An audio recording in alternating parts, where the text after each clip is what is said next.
La parroquia de Valdesoto, en el concejo asturiano de Siero, ya es ejemplar. Con la entrega de este premio,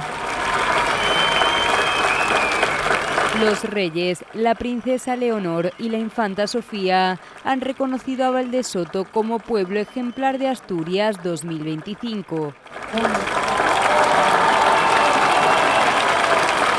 Y con estas palabras: estamos aquí porque quiero que todo el mundo sepa lo acogedores, cariñosos y ejemplares que sois. La princesa Leonor ha rendido homenaje a la vida y el patrimonio del lugar. Y lo que más me ha impresionado es la recuperación, que ya habéis conseguido consolidar, de los sidros y las comedias. De hecho, la familia real ha podido disfrutar en persona de algunas de estas costumbres.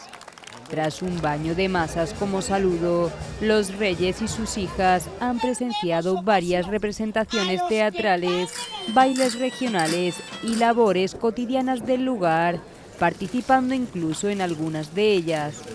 Además, han asistido a la demostración de los sidros, mascaradas tradicionales declaradas bien de interés cultural. A continuación han visitado los talleres de artesanía local, donde han conocido los trabajos colectivos de los vecinos e incluso han podido visitar a los más pequeños del lugar. Sin duda, una jornada inolvidable tanto para la familia real como para Valdesoto.